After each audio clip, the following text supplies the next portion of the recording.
बहुत कम ही लोग जानते हैं कि शबरी कौन थी। इतनी किस्मत की धनी थी कि श्री राम जी स्वयं उनसे मिलने के लिए आए। शबरी ने ऐसा क्या किया था और पूर्व जन्म में वो कौन थी कि जिससे उसको श्री भगवत दर्शन हुए। दोस्तों, मेरे टिप सिग्नम चैनल में आपका स्वागत है। आज की वीडियो इसी पर आधारित है। शबरी जो थी भील कन्या थी, भील जात में उनका जन्म हुआ था। उनके जो पिता थे श्री अज, वो भीलों के सरदार हुआ करते थे। और ये जो शबरी जी थी बहुत ज़्यादा खूबसूरत नहीं थी, एक सामान्य कन्या के रूप में इनका जन्म हुआ था। इंदुमती इनकी माता थी और शबरी का जो बचपन का नाम था वो श्रमणा था और ये अपने माता पिता के साथ रहा करती थी। एक बार इनके पिता ने काफ़ी जीव जंतुओं को इकट्ठा किया। आपको बता दें कि श्री शबरी जी को बचपन से ही पक्षियों से बहुत लगाव था। वो पक्षियों से बातें किया करते थे और अक्सर वैराग्य की बातें किया करते थे। तो इनके पिता को, माता को चिंता हुई कि जो मेरी पुत्री है हमेशा वैराग्य की बात किया करती है और साधु संतों को बहुत मानती थी, तो उनको चिंता होने लगी। एक बार उन्होंने इसका जिक्र एक महात्मा से किया तो महात्मा ने कहा, पुत्री है, इसका विवाह कर दो, सब ठीक हो जाएगा। लेकिन किसी को नहीं मालूम था कि क्या मंजूर है।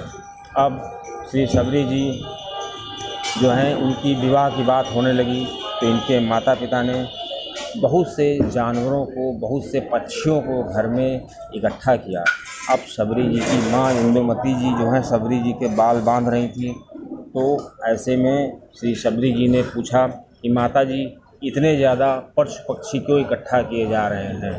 तो उनकी माता ने बताया, तुम्हारा विवाह होने वाला है ना, तो लोगों को दावत दी जाएगी, तो लोग इसी को खाएंगे और ये जितने पक्षी यहाँ पे इकट्ठा किए जा रहे हैं इन्हीं से भोज होगा।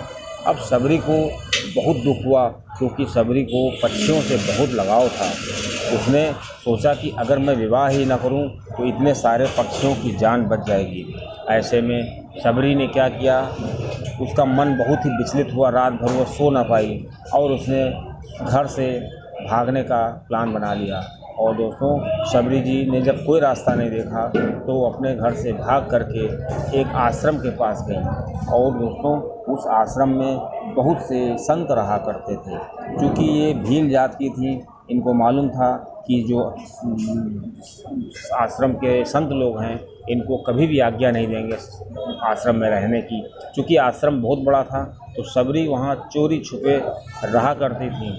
और जो संत लोग सुबह जागते थे, भोर स्नान करते थे, उससे पहले ही शबरी वहाँ झाड़ू पोछा लगा देती थी, सफाई कर देती थी, रास्तों पे फूल बिछा देती थी। और सबसे बड़ी चीज़ है कि हवन के लिए लकड़ी आदि का इंतज़ाम करती थी। तो वहाँ के संत थे काफ़ी बहुत विस्मय में थे कि ये इतना ज़्यादा इंतज़ाम कौन कर जाता है, कहीं कोई माया तो नहीं है। अब बहुत दिन जब हो गए और सारा इंतज़ाम जब पूजा पाठ का हो जाता था तो जो वहाँ के संत थे उन्होंने सोचा कि इसकी और जल्दी यहाँ सुबह जगा जाए और देखते हैं कि ऐसा कौन करता है। जब उन्होंने रात में निगरानी की तो पता चला कि ये काम एक लड़की कर रही है। तो संतों ने उससे पूछा कि तुम कौन हो? उसने अपना पूरा परिचय दिया और कहा, मैं भील जात की हूँ। जब संतों ने सुना ये भील जात की है तो संतों ने उसका तिरस्कार कर दिया और उसको मना कर दिया कि तुम यहाँ दोबारा मत दिखना। लेकिन उन्हीं संतों में एक ऋषि थे, मतंग ऋषि, जो काफ़ी दयालु हृदय के थे।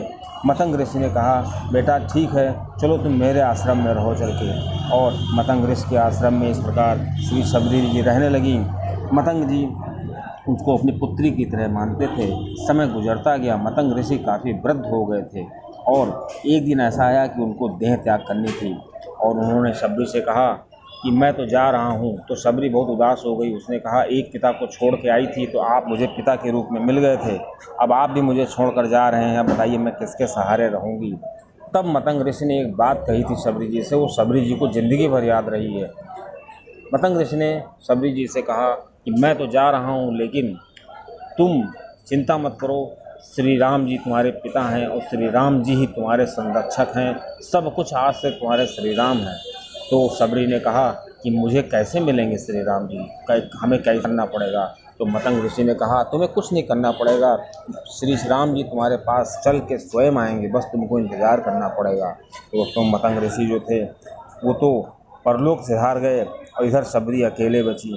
और शबरी ने ज़िंदगी भर श्री राम का इंतज़ार किया। वो रोज़ इंतज़ार करती थी, वो ऐसा इंतज़ार करती थी कि उनके लिए रोज़ फूल तोड़ के लाती थी, पूरे रास्ते को झाड़ू पोछा लगा करके फूलों को बचाती थी।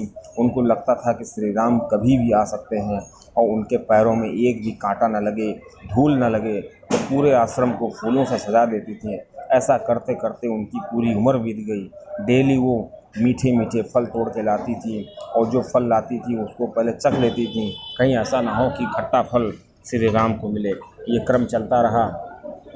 उसी क्रम में श्री राम जी जब सीता जी को खोजते हुए पतंग ऋषि के आश्रम पहुँचे थे तो वहाँ पर उनकी शबरी जी से भेंट हुई थी। और दोस्तों जब शबरी जी से भेंट हुई तो शबरी जी इतना प्रसन्न हो गई थी, काफ़ी वृद्ध हो गई थी कि शबरी जी से रहा न गया।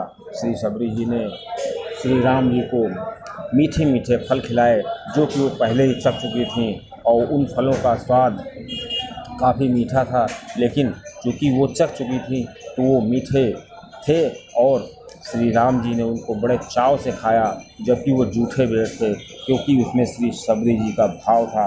क्योंकि ईश्वर जो है भाव के भूखे होते हैं और श्री राम जी ने ऐसा किया। दोस्तों शबरी जी क्यों ऐसा इस जन्म में, हमने आपको बताया ना कि शबरी जी पूर्व जन्म में कौन थी, पूर्व जन्म में ऐसा क्या हुआ था कि शबरी जी को इतना इंतज़ार करना पड़ा और उनका संतों से इतना लगाव था और वो इतनी खूबसूरत भी नहीं थी। दोस्तों इसके लिए हमें पूर्व जन्म में चलना पड़ेगा। शबरी जी पूर्व जन्म में एक रानी थी जिनका नाम परमहिति था और ये एक प्रतापी राजा की पत्नी हुआ करती थी। एक बार श्री राजा जी के साथ परमहिति जी मतलब शबरी जी पूर्व जन्म में कुंभ के स्नान के लिए गई। कुंभ के स्नान करने के बाद राजा जी वहाँ पर राजसी ठाट से रह रहे थे और उनके लिए आवास की व्यवस्था हो गई थी। जब शबरी जी ने रात में देखा कि संत लोग नदी के किनारे हवन सत्संग आदि कर रहे हैं तो शबरी जी की इच्छा हुई कि वो भी संतों के पास जाएं और उसी सत्संग में शामिल हों। तब उन्होंने अपने पति से आज्ञा मांगी, कहा कि मेरा बहुत मन कर रहा है कि मैं भी इन संतों के पास जाऊं और संतों के पास बैठ करके हवन यज्ञ इत्यादि करूं। इतने में राजा को गुस्सा आ गया। राजा ने कहा, तुम जानती हो रानी हो, तुम रानी हो, तुम इन आम आदमियों के साथ बैठने के लिए नहीं हो, तुम वहाँ पर जाओगी तो मेरी बेइज्जती होगी, तुम वहाँ पर मत जाओ तो ज़्यादा अच्छा रहेगा। लेकिन शबरी जी का मन तो कई जन्मों से श्री राम में लगा हुआ था। वो तो सत्संग और पूजा पाठ और भक्तों के साथ ही रहना चाहती थी। शबरी जी को बहुत उदासी हुई। अब शबरी जी जो हैं रह नहीं पाई। जो पूर्व जन्म में ये जो रानी थी उस समय इनका नाम परमहिति जी था। तो परमहिति जी से जब रहा नहीं गया तो उन्होंने सोचा कि अब क्या करें। जब रात हो गई तो उन्होंने गंगा के किनारे, वहाँ जो नदी थी उस नदी के किनारे वहाँ पे गईं और त्रिवेणी नदी के पास बहुत व्याकुल बैठ गईं। जाकर के बहुत देर तक उन्होंने सोच विचार किया कि अब हमें क्या करना चाहिए, हमें सत्संग करने की छूट नहीं है। वो एक आम इंसान बनना चाहती थीं और चूँकि उस जन्म में वो काफ़ी खूबसूरत थी, इस प्रकार वो वहाँ पे गई, नदी के किनारे बैठी। नदी के किनारे बैठने के बाद उनके मन में आया कि त्रिवेणी जी से, गंगा जी से उन्होंने प्रार्थना की कि हे गंगा जी, मुझे आप अगले जन्म में कुरूप बनाइएगा, ऐसा बनाइएगा कि हम सत्संग कर सकें, साधु संतों का हमें साथ मिल सके और हमेशा हम ऐसा ही करते रहें। दोस्तों इसी वजह से जो शबरी जी थीं पूर्व जन्म में, उनको जो रानी थी तो इस जन्म में उनको भील के यहाँ जन्म लिया था उन्होंने, क्योंकि वो चाहते थे कि हमारा जन्म बहुत आम होगा। जब आम घर में, हम गरीब घर में जन्म लेंगे तभी हम सत्संग कर सकते हैं, साधु संतों का साथ कर सकते हैं।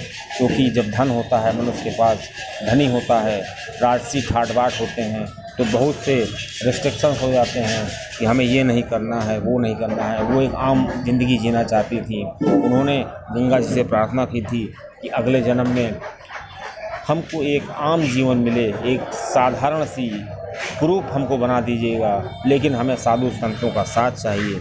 इसी वजह से वो भील की जब जात में आई, भील एक जात होती है जो जानवरों को पालते हैं, जानवरों का शिकार करते हैं, इस वजह से वो काफ़ी कुरूप भी थी और एक आम महिला की तरह उन्होंने अपना जीवन यापन किया। लेकिन उनको परम ब्रह्म के दर्शन हुए, परम ब्रह्म खुद स्वयं चल के उनके पास आए। लाखों संतों में सतयुग से लेकर के आज तक गिने चुने ही संत हुए हैं जिनके पास परम ब्रह्म चल करके खुद गए हैं। शबरी उन संतों में सी थी। शबरी जी इतनी महान थी कि आज भी उनका नाम लेने से मनुष्य के पाप नष्ट हो जाते हैं। और शबरी जी ने जितना त्याग किया, जितना ईश्वर का स्मरण किया, शायद ही किसी ने किया हो। और शबरी जी की वो तपस्या ही थी जिसकी वजह से उनके तप के बल पर श्री परम ब्रह्म को स्वयं उनके पास चल के आना पड़ा। श्री पर शबरी जी जो थी जीवन भर श्री राम का इंतज़ार करती रहीं। कितना अटूट विश्वास था। कहते हैं जिसका कोई नहीं होता है उसका ब्रह्म होता है। इसीलिए भगवान जब अपनी कृपा करते हैं किसी के ऊपर तो शबरी की तरह उसको अकेला कर देते हैं। उसका जब कोई सहारा नहीं होता है तभी ईश्वर अपना सहारा देते हैं। जब तक दुनिया वाले सहारा देते रहेंगे तब तक ईश्वर की कृपा संभव ही नहीं है। ईश्वर जिस पे अपनी कृपा करते हैं उसको शबरी की तरह बिल्कुल अकेला कर देते हैं। और जितना मनुष्य अकेला होगा उतना ही ईश्वर में ध्यान लगाएगा और ईश्वर उसका उतना ही ध्यान रखेंगे। क्योंकि जब मनुष्य अकेला होता है तो सिर्फ वो ईश्वर को ही याद करता है और ईश्वर ही एकमात्र उसका संरक्षक होता है। और जिसका संरक्षक ईश्वर होता है उसका कोई बाल भी बांका नहीं कर सकता है। जब तक मनुष्य जो था अपने रिश्तेदारों से, अपने घर वालों से, परिजनों से घिरा रहता है तब तक उसको भ्रम रहता है कि मेरा तो ये पुत्र है, मेरी ये पुत्री है, मेरी ये पत्नी है, मेरा ये मित्र है और वो मेरा साथ देता रहेगा। लेकिन अगर भगवत की कृपा चाहिए तो भगवत की कृपा बिना ईश्वर की कृपा तभी मिलती है जब मनुष्य उस तरह से कार्य करने लगता है जो भगवत दर्शन के लिए, भगवत स्मरण के लिए आवश्यक होते हैं।